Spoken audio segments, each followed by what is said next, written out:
하나님의 사람 엘리사 첫 번째 시간으로 그럴수록 성장한다, 그럴수록 성장한다 라는 제목으로 말씀을 전하도록 하겠습니다. 여러분은 성경에 나오는 인물 중에서 유독 좋아하거나 또 닮고 싶은 사람이 혹시 있을까요? 저는 오늘 본문에 나오는 엘리사를 참 좋아합니다. 물론 외모는 닮고 싶지 않아요. 웃으시는 분들 알겠지만 엘리사는 대머리였죠. 제가 최근에 들어서 흰머리가 많아져요. 중후한미가 있기 때문에 너무 좋은데 문제는 흰머리와 함께 군데군데 비기 시작해요. 걱정이 됩니다. 너무 놀라지 마세요. 네, 어쩔 수 없죠. 유전이죠. 그래서 저는 이 엘리사의 영성을 너무나 담고 싶어요. 사실 제가 왜 엘리사 선지자를 좋아하게 됐냐면 저희 아버지 형제분이 총 8분인데 아버지가 장남이시고 막내 되시는 작은 아버지가 저보다 10살이 많으신데요. 목사님이세요. 그러니까 어릴 때 사실 성경도 한글도 잘 모를 때 시골에 가면 작은 아버지랑 잘 놀았어요. 그러면 작은 아버지의 할머니도 그렇고 고모들도 작은 아버지의 이름을 부르는 게 아니라 엘리사야 엘리사야 이렇게 부르는 거예요. 분명히 이름이 찬주거든요. 찬양하라 주를 이런 뜻이래요. 자기 말로는. 이름이 있음에도 불구하고 엘리사야 이렇게 부르는데 그때는 제게 그게 인물인지 모르고 성경 인물인지 잘 모르고 처음에는 착한 사람, 좋은 사람이 엘리사가 되는지 알았어요. 그래서 저도 나도 엘리사 되고 싶다라는 이 막연한 동경함이 어릴 때부터 있었습니다. 늘 호감이 있었어요. 제가 신학대학원을 졸업할 때 논문을 쓸 때 그래서 이 엘리사라는 사람을 가지고 논문을 썼던 기억이 있습니다. 단순히 호감 때문에 그런 게 아니라 성경에 보면요 하나님께서 엘리사를 향해서요 유독 하나님의 사람이라는 표현을 많이 하세요. 제가 성경을 읽다가 하나님의 사람이라는 단어를 너무 좋아하게 된 거예요. 그래서 아들을 낳으면 무조건 하나님의 사람 하람이라고 해야지 라고 했는데 감사하게도 딸밖에 없습니다. 열왕기상 19장에서 열왕기하 13장까지가 바로 이 엘리사 선지자가 활동했던 시대인데요. 직접 제가 한번 찾아봤어요. 엘리사를 향해서 하나님의 사람이라고 표현이 총 27번 나오더라고요. 성경에서 가장 많이 한 사람에게 하나님의 사람이라는 표현이 바로 엘리사에게 주어졌던 것입니다. 물론 엘리사에게만 이렇게 주어졌던 것은 아니에요. 구약 성경에 보니까 한번 자막을 보여주시겠습니까? 모세나 사무엘이나 또 엘리사 선지자의 스승이죠. 엘리야나 그리고 다윗을 향해서도 성경은요 하나님의 사람이라고 표현하고 있습니다. 구약 성경은 그래서요 아무에게나 하나님의 사람이라고 말한 것이 아니라 왕이나 제사장이나 선지자 같은 사람에게만 특별하게 소수의 사람에게만 하나님의 사람이다라고 칭하고 있는 거죠. 그러면 우리가 살아가는 이 시대 신약 시대는 어떨까요? 누구에게 하나님의 사람이라는 이 표현을 하고 있을까요? 목회자인 저나 선교사님들만 하나님의 사람일까요? 그렇지 않습니다. 여기 계신 모든 분들이 바로 하나님의 사람이다라고 성경은 이야기하고 있어요. 그래서 우리에게는요 존귀하고 영광스러운 수식어 이 표현이 바로 하나님의 사람입니다. 우리 디모데후서 3장 16절 17절 같이 한번 읽어보도록 하겠습니다. 모든 성경은 하나님의 감동으로 된 것으로 교훈과 책망과 바르게 함과 의로 교육하기에 유익하니 이는 하나님의 사람으로 온전하게 하며 모두 선한 일을 행할 능력을 갖추게 하려 함이라. 아멘. 하나님의 말씀인 성경이 뭐라고 말합니까? 저와 여러분들을 향해서 하나님의 사람이다라고 이야기를 하고 있어요. 그래서 그 성경이 기록된 하나님의 말씀인 성경이 저와 여러분을 온전하게 한다라고 또 이야기하고 있는 것입니다. 그래서 저도 마찬가지고 여러분 모두가 하나님의 사람입니다. 아멘. 여러분 그러면 하나님의 사람이라고 성경이 이야기할 때는 하나님의 사람은 구체적으로 어떤 사람을 하나님의 사람이라고 이야기를 할까요? 먼저는 구약과 신약 성경을 전체적으로 봤을 때 크게 세 가지의 사람을 하나님의 사람이라고 이야기를 합니다. 첫 번째는 부름받은 사람이에요. 부름받은 사람이 하나님의 사람입니다. 다시 말하면 구원받은 사람을 이야기해요. 내가 의지적으로 하나님을 찾은 것이 아니라 어쩌다가 하나님을 만난 것이 아니라 하나님께서 계획 안에서 뜻 안에서 저와 여러분을 선택하셔서 하나님께 속한 사람이 되었다라는 사실이지요. 오늘 베드로전서 2장 9절 상반절을 같이 한번 읽어보겠습니다. 그러나 너희는 택하신 족속이요 왕같은 제사장들이요 거룩한 나라요 그의 소유가 된 백성이니. 아멘. 하나님이 불러주셔서 우리 모두가 하나님의 소유된 백성, 하나님이 돌보시고 책임져 주시는 하나님의 사람 되었다라고 이야기하는 것입니다. 이사야 49장에 보면 세상에서 가장 큰 사랑을 어머니의 사랑으로 비유하고 있어요. 자기가 낳아 젖먹이는 자녀를 여인이 어찌 잊을 수 있냐라고 말하면서요, 어머니의 사랑이 바로 가장 큰 사랑이라고 이야기를 합니다. 모르겠어요. 저 부성에 있는데 아버지의 사랑도 크긴 한데, 그런데 하나님이 뭐라고 말씀하는지 아세요? 그 하나님의 사람인 저와 여러분들을 향해서 하나님 아버지의 사랑은 그 어머니의 사랑, 그 모성애보다 더 크다, 부성애보다 더 크다라고 이야기하시지요. 젖먹는 여인이 자식을 잃어버려도 결코 나는 너희를 잊지 않겠다라고 하나님 말씀하는 겁니다. 두 번째로 성경이 하나님의 사람이다라고 말할 때는 어떤 의미가 있냐면 사명의 사람이 되었다라는 거예요. 사명의 사람. 모세는 양을 치고 있을 때 광야의 떨기나무에서 하나님께 부름받지요. 우리가 요새 또 새벽마다 말씀을 살펴보는 사무엘상에 보면 사무엘은 어디서 부름을 받습니까? 성막에서 자고 있을 때 부름을 받지요. 하나님께 부름받습니다. 그리고 오늘 본문에 등장하는 엘리사는요, 농사를 짓고 있을 때 하나님께 부름을 받아요. 왜 하나님이 각각의 사람들을 부르셨습니까? 그들을 통해서 하고 싶은 일이 있으셔서 그래요. 그들에게 사명을 주시기 위해서 그래요. 모세는 어떤 역할이 주어졌어요? 이스라엘 백성들을 출애굽시키고 그리고 광야를 이스라엘 백성을 인도해야 하는 그 사명이 주어졌지요. 사무엘 선지자는요, 사사시대가 끝나고 왕정시대가 시작할 때 준비하는 역할로서 사명이 주어졌고, 오늘 본문에 등장하는 엘리사 선지자는요, 우상 숭배로 무너져가는 북이스라엘을 회복시키는 사명이 주어졌습니다. 이들뿐만이 아닙니다. 저와 여러분들, 예수님을 믿어 하나님의 자녀가 된, 즉 하나님의 사람이 된 우리에게도요, 사명이 주어졌어요. 나는 사명이 뭔지 모르는데, 나는 사명이 없는데 라고 생각하시는 분 혹시 있을까요? 아니요. 다 있다라고 말해요. 그 사명이 뭐냐면 공통된 사명이에요. 바로 예수 그리스도를 전하는 사명입니다. 죄와 사망의 어둠의 권세에서 건지셔서 빛 가운데 살아가게 하시는 그 하나님, 예수 그리스도를 통해서 하나님의 자녀가 된 사람들에게는 사명이 있다라고 말해요. 우리 이어서 베드로전서 2장 9절 하반절 함께 읽겠습니다. 이는 너희를 어두운 데서 불러내어 그의 기이한 빛에 들어가게 하신 이의 아름다운 덕을 선포하게 하려 하심이라. 아멘. 그의 기이한 빛 가운데 살아가는 자녀에게 그의 아름다운 덕, 즉 예수 그리스도의 덕, 복음을 전하는 사명이 남녀노소 할 것 없이 모두에게 주어졌다라는 사실입니다. 어디에서 누구에게 어떻게 전하느냐의 차이만 있을 뿐이지 하나님의 자녀된 하나님의 사람에게는요, 모두 사명이 있습니다. 세 번째로 우리가 하나님의 사람이라는 것은요, 온전한 사람이다라는 거예요. 온전한 사람이다. 오해하지 마십시오. 실수하지 않는다, 죄짓지 않는다, 완벽하다라는 뜻이 아닙니다. 여기서 온전하다라는 것은 무슨 말이냐면 하나님의 성품을 닮아서 그리스도의 장성의 분량에 이르는 계속적인 영적 성장을 이루는 사람이 되었다라고 성경이 이야기하는 거예요. 디모데후서 3장 17절 다시 한번 읽어보도록 하겠습니다. 이는 하나님의 사람으로 온전하게 하며 모든 선한 일을 행할 능력을 갖추게 하려 함이라. 아멘. 하나님의 말씀이 우리에게 필요한 이유가 뭐예요?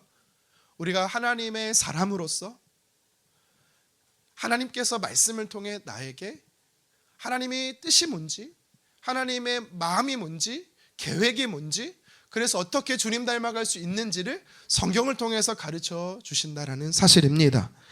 예수님을 믿은 지 오래됐음에도 불구하고 심지어 직분이 있음에도 불구하고 여전히 말과 행동으로 삶으로 성숙하지 못한 분들이 있어요.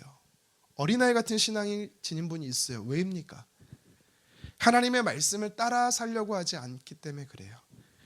신학의 성숙은 다른 길에 있는 것, 다른 방법에 있는 게 아니고요. 하나님의 말씀을 따라 살고자 하는 순종에서부터 시작되는 겁니다. 그래서 저와 여러분은요, 부름받은 사람으로서, 사명의 사람으로서, 그리고 온전한 사람으로서 하나님의 사람으로 살아가기를 주님의 이름으로 축원합니다. 오늘 말씀에도 보면은요, 우리가 읽지는 않았지만 오늘 본문이 포함되어 있는 6절에도 보면 엘리사 선지자를 향해서 성경은요, 하나님의 사람이다라고 이야기를 하고 있습니다. 우리 같이 한번 6절 상반절을 읽어보도록 하겠습니다. 하나님의 사람이 이르되, 아멘.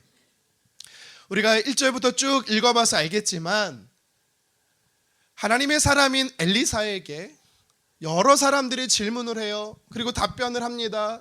질문하고 답변하는 이런 과정이 여러 번 진행되고 있습니다. 어떤 문제가 발생해서 그래요.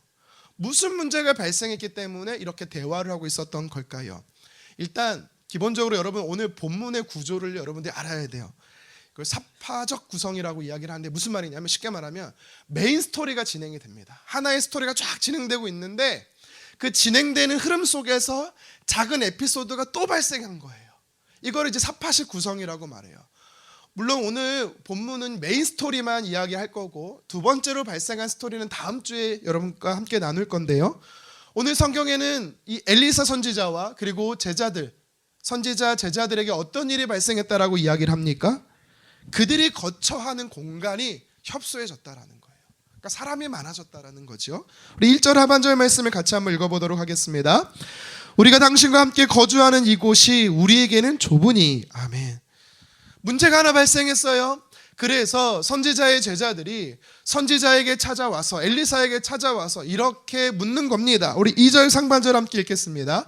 우리가 요단으로 가서 거기서 각각 한 제목을 가져다가 그곳에 우리가 거주할 처소를 세우사이다 하니, 아멘. 옮기자는 거예요. 이동하자는 거예요. 확장 이전하자라는 겁니다. 당시에 신학교, 오늘날로 말해서 신학교, 선지 생도들이 거주하는 학교와 기숙사와 같은 곳이 그때도 있었어요. 저도 전도사 3년의 시간은 우리 신대원 때는 이제 저 멀리 있었어요. 경기도 용인, 그래도 음지가 아니라 양지라는 곳에 있었거든요.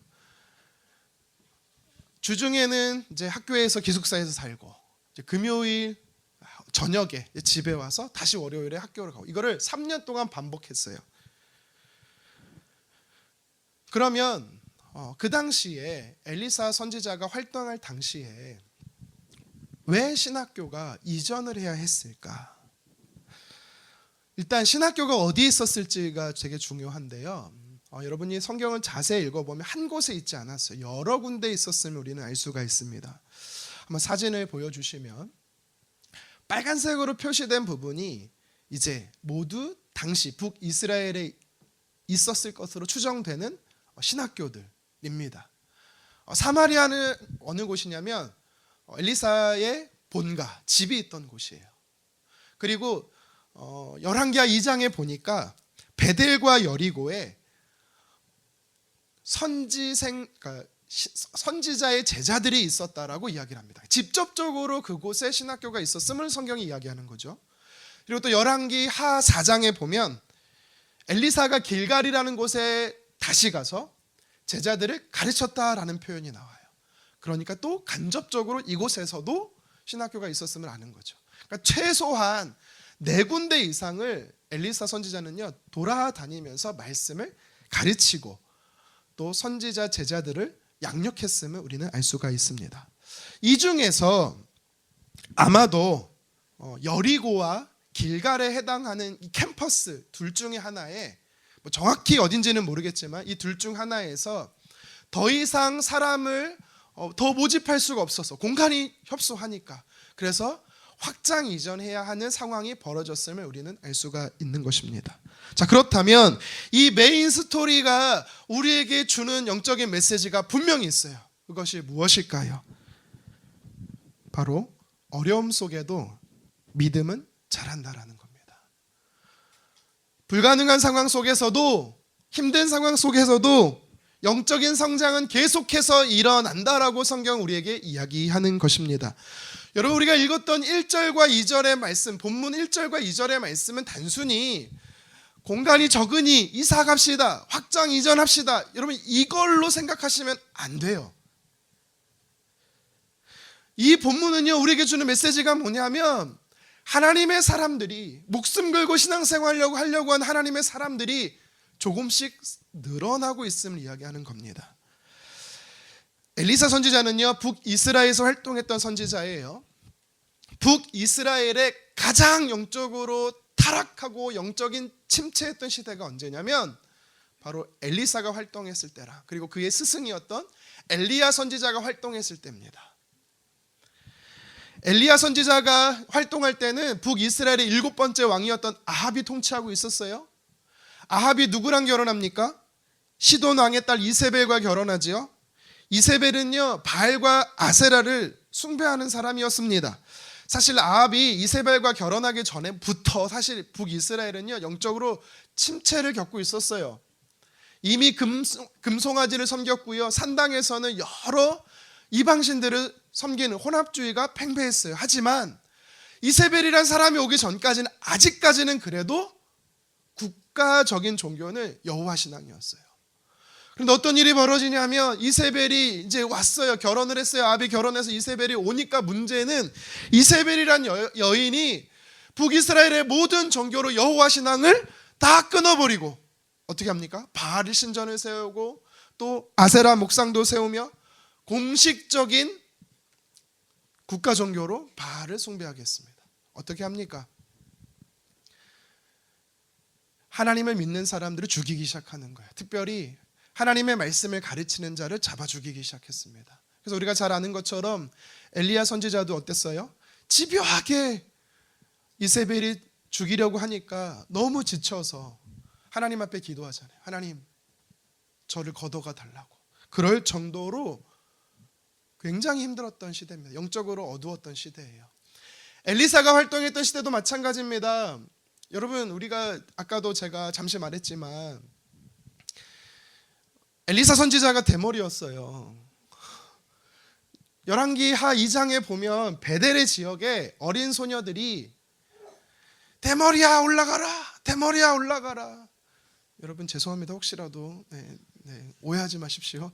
제가 한 게 아니라 베델의 사람들이 엘리사에게 그렇게 놀리고 조롱한 거예요.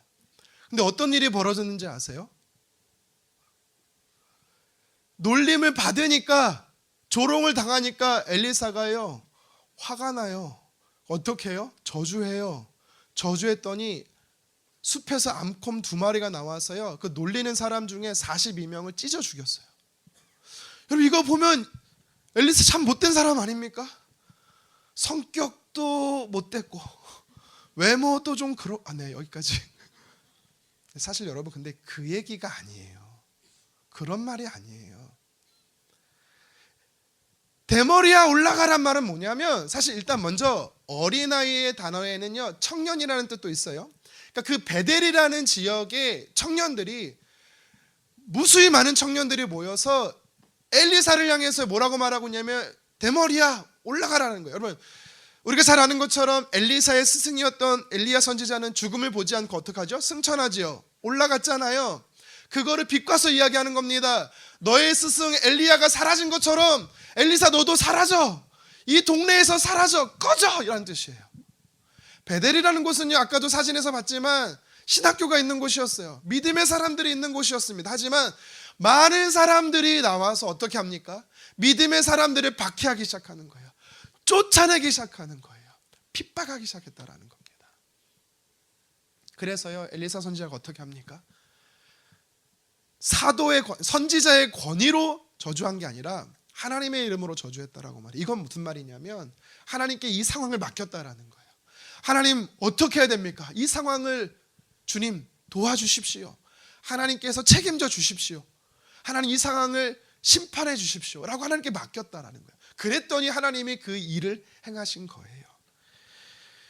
엘리야 시대도 마찬가지지만 엘리사가 활동했던 그 시대는요, 굉장히 핍박과 박해가 많은, 하나님을 믿으면 죽음에 이르기까지 되는 영적인 암흑기였다라고 성경이 우리에게 이야기하는 겁니다. 하나님을 믿으면 마을에서 쫓겨납니다. 하나님을 믿으면 죽게 됩니다. 그 시대가 오늘 우리가 읽고 있는 열왕기하 6장의 시대예요. 그런데 오늘 성경은 무슨 얘기를 하고 있어요?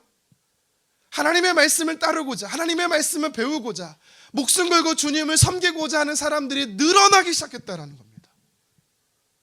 여러분, 이거는 대단한 거예요.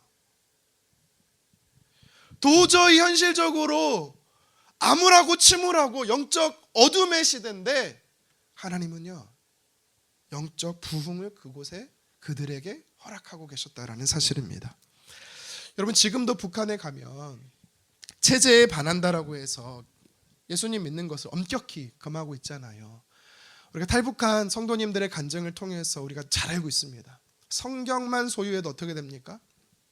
정치범 수용소에 가든가 공개 처형을 당한다라고 지금도 그 일이 일어나고 있다라고 이야기를 하잖아요.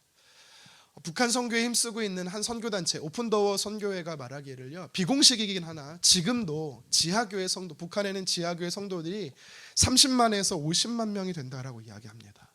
여러분, 이게 되게 왜 중요한지 아세요? 지금 분단한 지 몇 년 됐어요? 76년이 넘어갔잖아요. 그 얘기는 뭐냐면 북한에서 살면서 자유롭게 신앙생활하던 사람은 이미 다 죽었다라는 거예요. 공산권이 3대 세습하면서 시간이 75년이 넘어가면서 지금 예수님을 믿는 사람들은 누구냐? 이 공산권 안에서 태어난 사람들이라는 거예요. 예수님 믿으면 죽는, 예수님 믿으면 박해와 핍박을 받는, 그럼에도 불구하고 그들은 이 믿음을 지키고 있는 이 사실이 우리는요, 경종이 울리는 겁니다.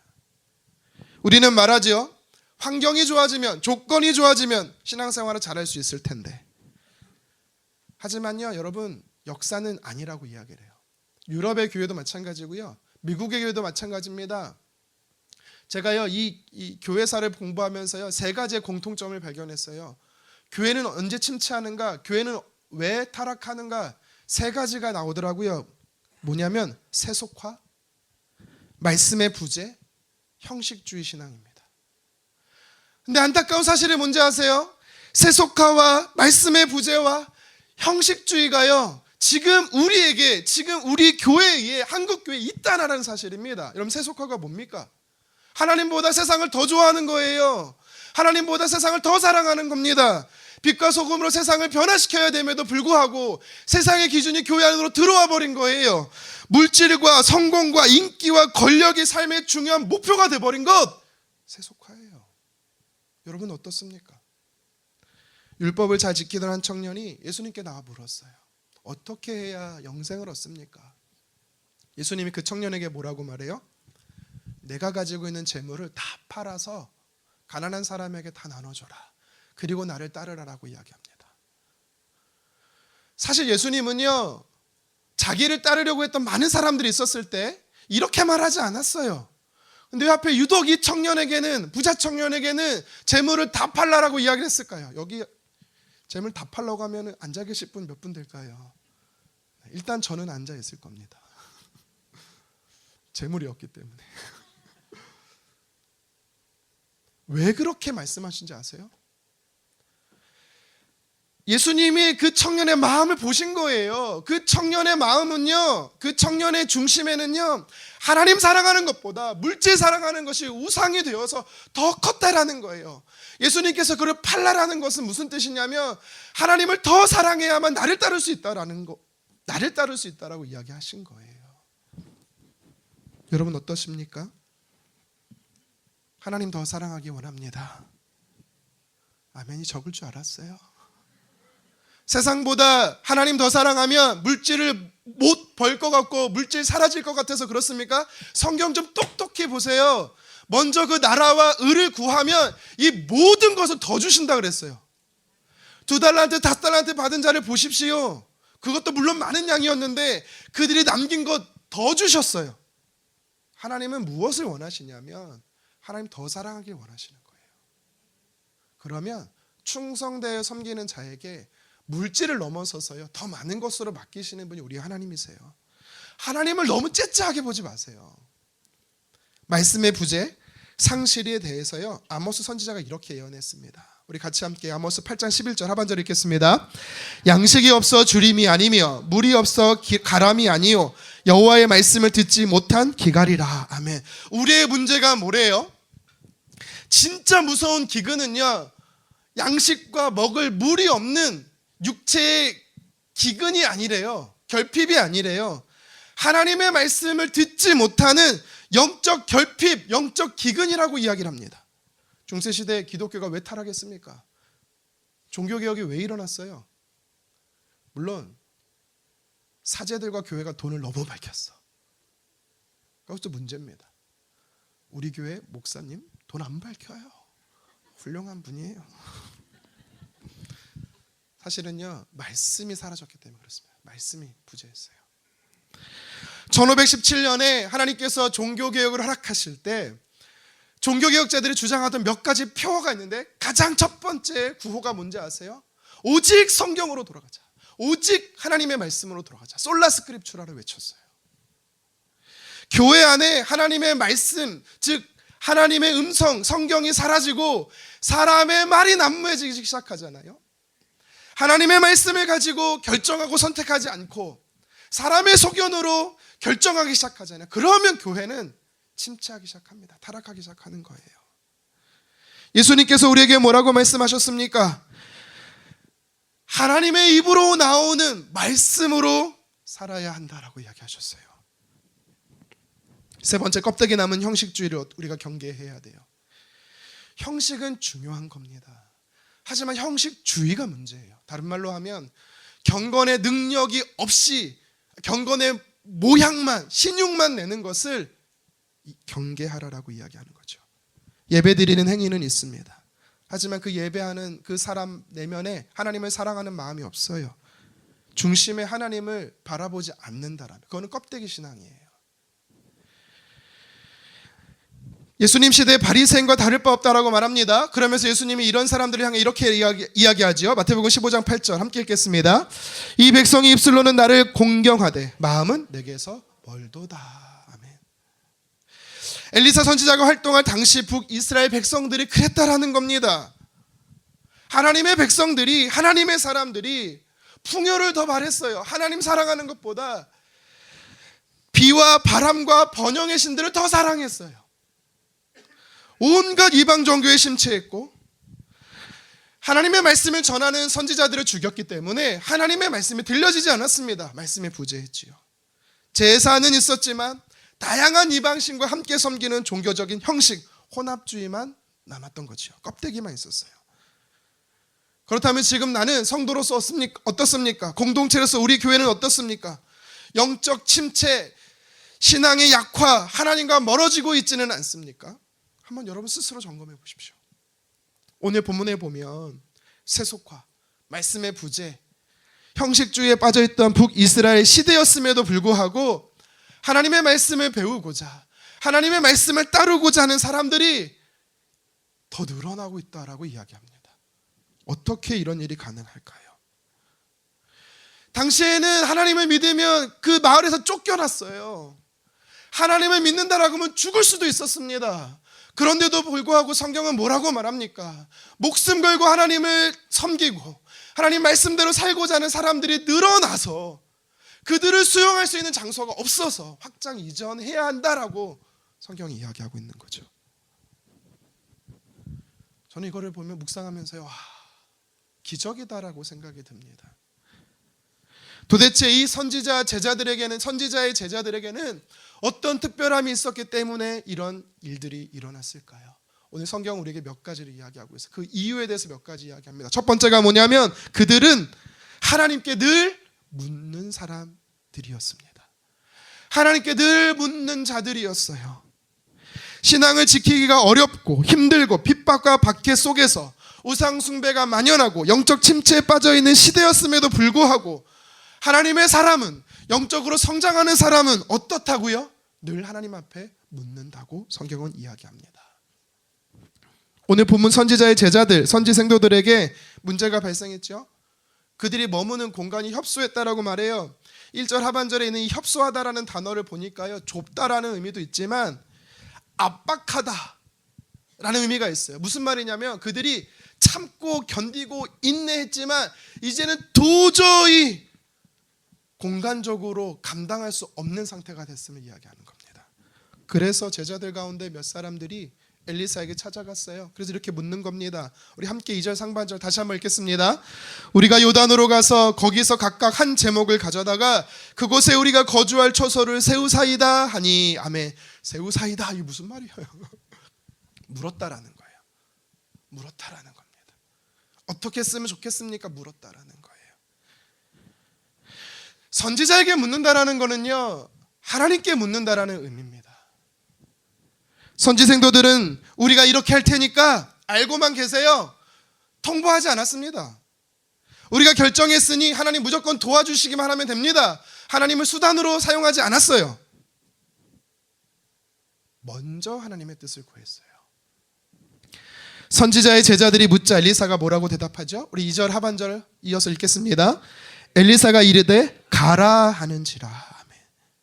그들은요, 계획이 있어서 그 계획대로 움직인 게 아니라 하나님께 물었을 때 하나님이 허락하신 후에 그들은 움직였어요. 여러분, 이것은 우리에게 무엇을 의미합니까? 하나님의 사람이 하나님께 물으면 하나님 대답하셔요. 가르쳐 주셔요. 믿음의 사람은 자기 계획만을 앞세우지 않습니다. 자기의 생각이 하나님 뜻 안에 있기를 원하는 사람이 믿음의 사람이고 믿음이 성장하는 사람의 습관이에요. 그래서 진짜 믿음의 사람은요, 자신의 계획보다 먼저 기도하는 사람이고요, 결정하기보다 먼저 하나님의 뜻을 구하는 사람이 믿음의 사람이고 성장하는 믿음을 소유한 자인 것입니다. 내 열심으로 움직이는 인생이 아니라 하나님의 인도하심 속에 움직이는 저와 여러분 되었으면 좋겠습니다. 다윗은 전쟁을 앞두고 먼저 하나님 앞에 물어요. 우리 같이 말씀 찾아볼까요? 사무엘하 5장 19절 상반절입니다. 다윗이 여호와께 여쭈어 이르되. 아멘. 이 상황을 잠깐 설명드리면 다윗이 드디어 이스라엘의 왕이 됐습니다. 이스라엘의 왕이 되니까 블레셋이 그 소식을 듣자마자 군대를 일으켜서 르바임 골짜기까지 왔다라고 말해요. 르바임 골짜기까지 왔다라는 거, 이건 진짜 싸우겠다라는 뜻이에요. 그러면 다윗이 왕이 됐잖아요. 왕이 돼서 제일 먼저 하는 전쟁이 블레셋과의 싸움인데 세 가지의 선택권이 있어요. 첫 번째는 뭡니까? 도망치는 거죠. 두 번째는 뭐예요? 항복하는 거죠. 아니면 세 번째 싸우는 겁니다. 아니, 왕이 돼갖고 항복하거나 도망치는 거는 왕으로서 할 일이 아니죠. 그러면 다윗으로서 결정은 한 가지밖에 없습니다. 무엇입니까? 싸우는 것밖에 없어요. 누가 봐도 싸우는 것밖에 없어요. 그런데 다윗이 어떻게 합니까? 싸우러 가지 않아요. 먼저 하나님 앞에 물어요. 하나님, 어떻게 할까요? 제가 나갈까요? 제가 나가서 싸울까요? 먼저 하나님 앞에 묻습니다. 왜입니까? 다윗은요, 그가 중요하게 여겼던 것은 하나님께 묻는 삶이 중요하다고 알고 있었기 때문에 그래요. 성경은 분명히 말합니다. 잠언 3장 5, 6절 같이 한번 읽어보도록 하겠습니다. 너는 마음을 다하 여호와를 신뢰하고 내 명철을 의지하지 말라. 너는 범사의 그를 인정하라. 그리하면 내 길을 지도하시리라. 아멘. 여기서 인정하다는 단어가 묻는다라는 단어예요. 뜻이에요. 언제 하나님께 물으래요? 범사의 모든 일에, 크든 작든 소소한 일이든 중요한 일이든 먼저 하나님 앞에 물으래요. 그러면 하나님이 어떻게 하신대요? 내 길을 지도하신대요. 책임지신다라는 겁니다. 하지만 내 방법, 내 생각, 내 계획인 명철을 의지하게 되면 하나님의 인도함을 받지 못한다라고 이야기를 하는 거죠. 그래서 믿음의 사람은요, 급할수록 더 하나님께 묻는 자입니다. 그래서 예수님도 말씀하셨어요. 함께 마태복음 7장 7절 읽겠습니다. 구하라 그리하면 너희에게 주실 것이요 찾으라 그리하면 찾아낼 것이요 문을 두드리라 그리하면 너희에게 열릴 것이니. 아멘. 혼자 결정하지 말고 어떡하래요? 구하고 찾고 두드리래요. 한마디로 말해 하나님께 물으래요. 그러면 하나님께서 뭐라고 말씀하세요? 응답하시겠대요. 지금 고인이 되신 2022년도에 95세 나이로 돌아가셨는데요. 조이도우 스님이라는 분이 계세요. 제가 속해 있었던 선교단체에 계셨던 분인데 물론 만난 적은 없습니다. 책으로 만났는데 이분이 쓰신 하나님을 경외하는 마음이란 책에 보니까 이런 표현이 나와요. 하나님을 경외하는 마음이 뭔지 아느냐? 하나님을 경외하는 마음은 내 계획을 멈추고 하나님 지금 저에게 이 일에 대해 무엇을 말씀하시기 원하십니까? 이 묻는 것이 바로 하나님을 경외하는 거다라고 이야기를 합니다. 여러분 하나님 경외하십니까? 하나님을 경외하기 원하세요? 그러면 물으세요. 주님 어떻게 해야 됩니까? 하나님 가르쳐 주십시오. 물으세요.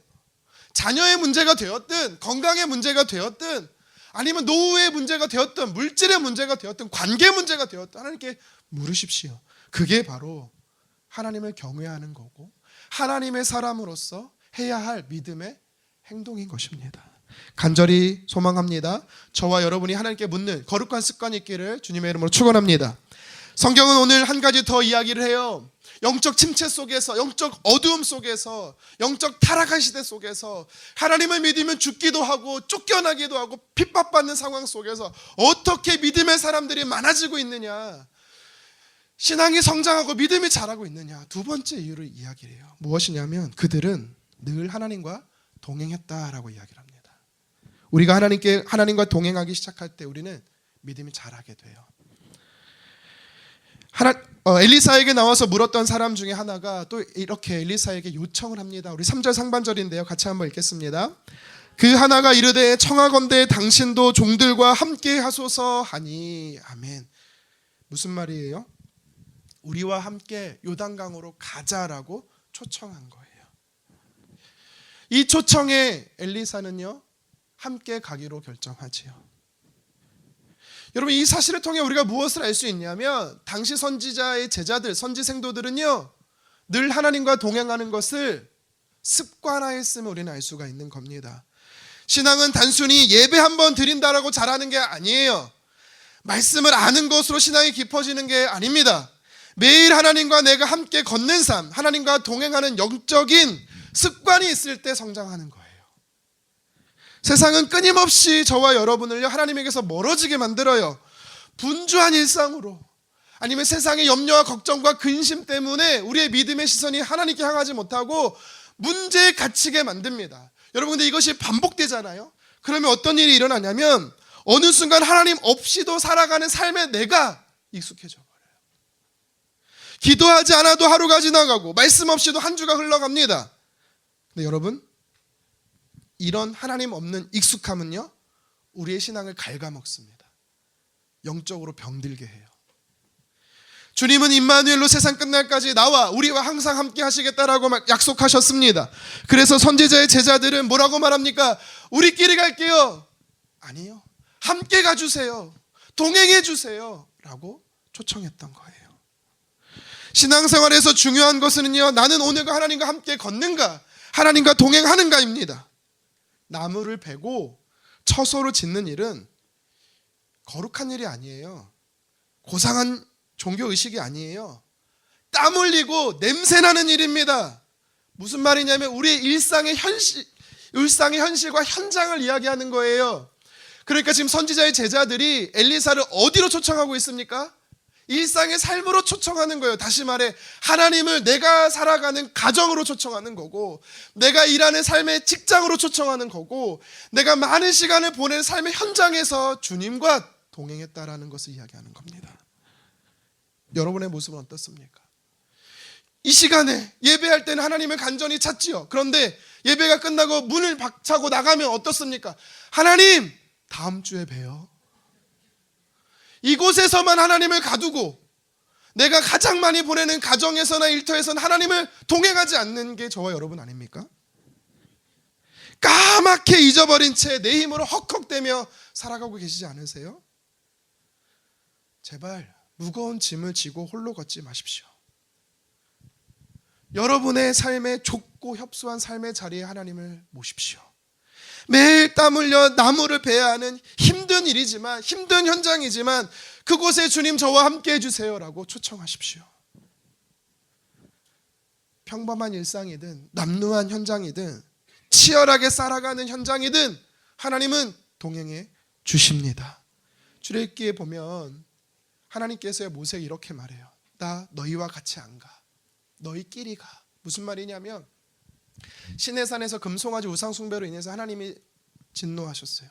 그래서 모세에게 뭐라고 말씀하시냐면 내가 약속한 땅으로 보내긴 할게. 하지만 너희끼리 가. 나 안 가. 주님 좀 삐지셨죠? 그러자 모세가 뭐라고 하나님 앞에 이야기한지 아세요? 우리 같이 출애굽기 33장 15절 하반절을 읽겠습니다. 주께서 친히 가지 아니하시려거든 우리를 이곳에서 올려 보내지 마옵소서.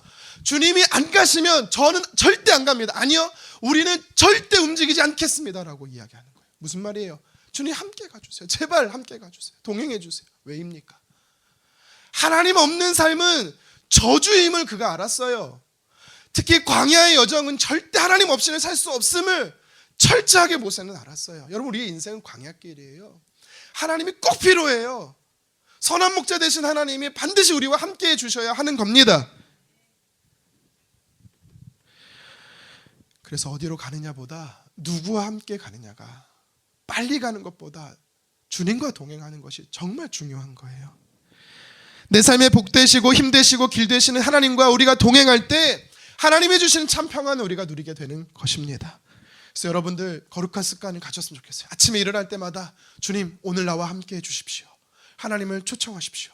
그리고 하루의 일상에 수시로 순간순간 하나님 저와 함께하고 계시지요? 확인하세요. 하루를 마감하는 잠자기 전에 하나님 오늘 저와 동행해 주셔서 감사합니다라는 믿음의 고백을 하십시오. 이거를 계속 반복하세요.